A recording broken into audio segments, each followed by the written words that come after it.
Hello there, it's Monday the 9th of November and here we are for another assembly, our Monday assembly. I hope you've had a lovely weekend and we've already made it through our first few days of the new lockdown, and as we expected, everything feels a little bit like normal in school, so I hope that you had a really nice weekend and ready for another week of school. So we've got a few things to talk about today.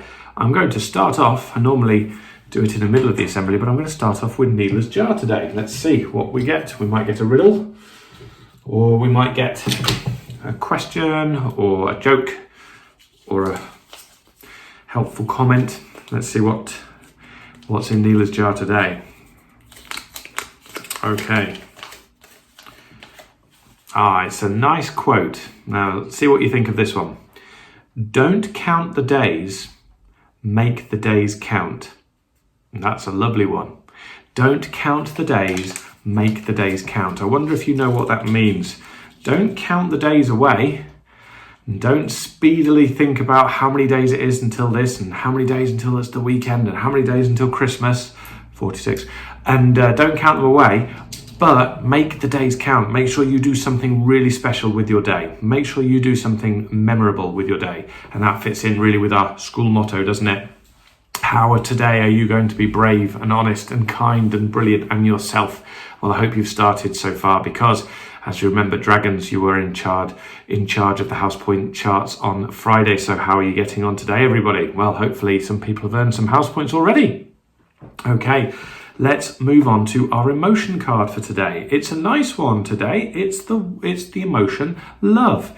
Now, when I was a teacher in the classrooms, it didn't matter if I was teaching in year 1 or year 6. As soon as you say the word love, people start to giggle and they start to think, oh, Mr. Wright's talking about love. But love is a really important emotion, and it doesn't mean two people being in love with each other. It means the feeling of love. When you love something, you care about it. And I want to ask you a few questions and I want to talk to you seriously about the feeling of love. So, love really is what keeps the world together. And I'm going to ask you a couple of questions now to think about, okay? So, what memories and what feelings do you associate with love? So what do you think about when you think of the word love? It could be something like your favourite food, or your favourite film, or your favourite person, or something that really makes you feel warm and cuddly inside. So what do you think about? What memories have you got when you think about something that you love? Maybe the best holiday you ever went on, or something you experienced, a lovely memory.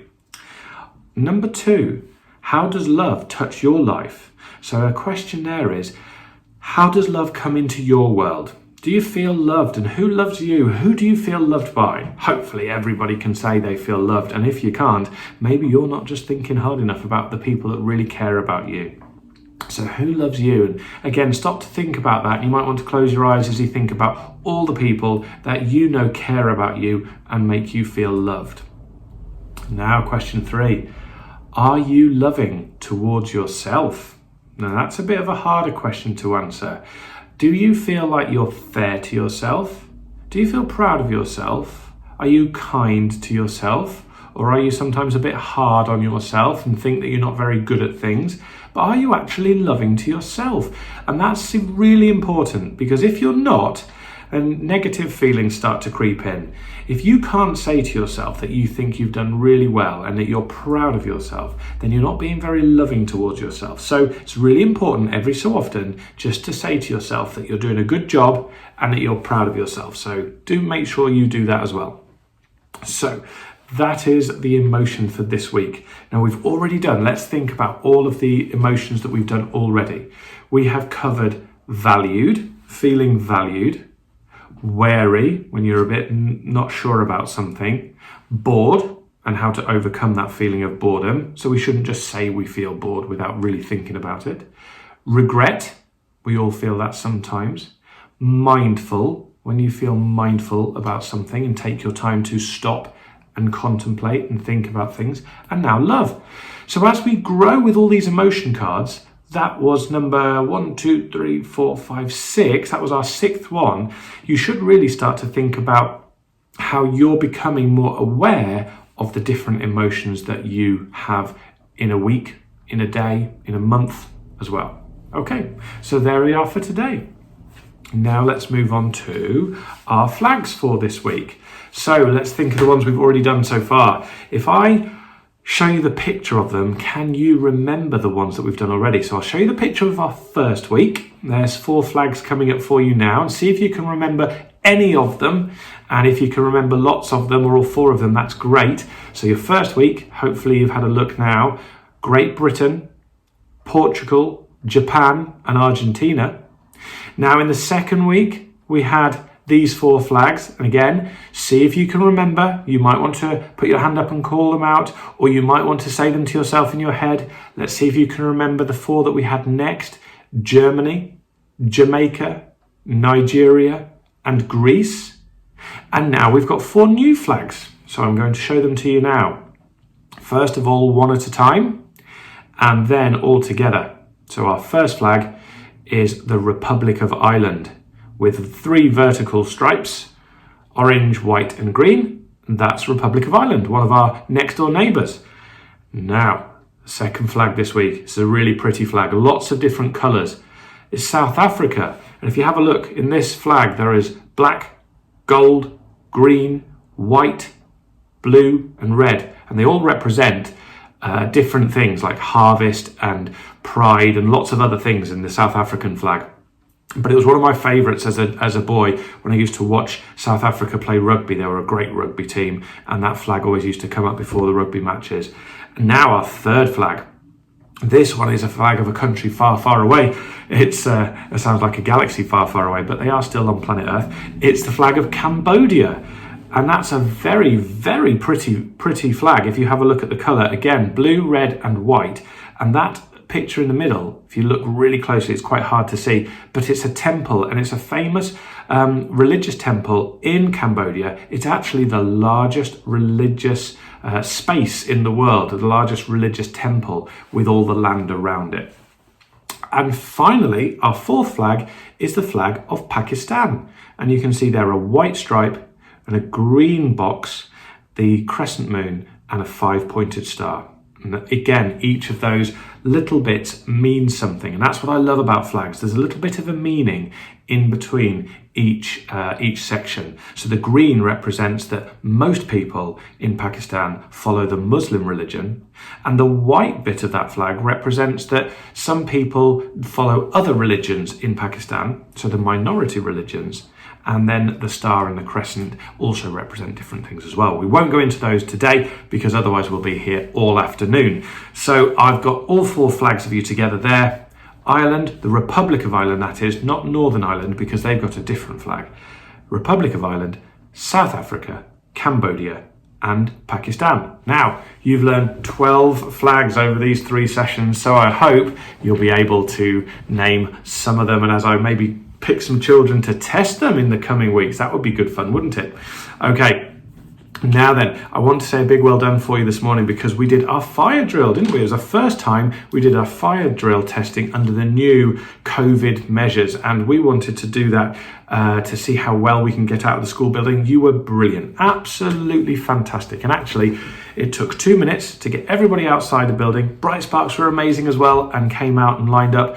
You had a safe space between you. And did you know that it was the first time since March that the whole school has been in one place together? So it was nice to be able to wave to each other and smile and give each other a big hello before you went back into your classrooms. Well done. That was really, really good. I was very proud of you, and your teachers were all really proud of you this morning. So fantastic stuff, and well done to you. Okay, so I wanted to do 2 more things before we finish today's assembly. One of them is to talk about our theme this term.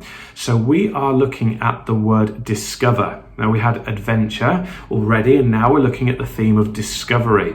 And I want to talk to you over the coming Monday assemblies a little bit about famous discoveries or famous explorers, because really it's the people who explore and the people who want to discover things are the ones who find out new things about the world or new parts of the planet or even beyond our planet, because it seems as though most of the countries have already been found out now and most of them have been discovered, but people seem to be extremely excited about going beyond planet Earth and discovering things outside in the galaxy and the solar system, in our solar system. So A discovery, when you discover something, it's when you find something unexpectedly by searching for it. Now, if you go back 500 or 600 years, lots of people spent their lifetimes trying to discover new countries. When we found out a little bit more about the world and how to travel across the world, and people charted maps, people in England would go to the Queen and they would ask if they could have some money and have some resources and have a team, a crew of people that they might be able to go and explore a particular place. And they were either told that they could by the King or the Queen of the time, or they were told that they couldn't. And if they were allowed to, it would be their mission to go and find a new country. That's my telephone. Or to find a new country, or to find a new terrain, find a new place. They might be able to name it if they discovered it. And what they would do when they found that there was people either not living there or people that were living there, they would understand what went on in that culture and then try and bring some of that culture back. And exploring, this is how we got things like tea. When people found these spices when they went to different countries, they brought them back to England and they said, try these things, like try bananas, they're amazing. And nowadays we just take it for granted. So there's so much that the explorers have found for us by wanting to discover new things.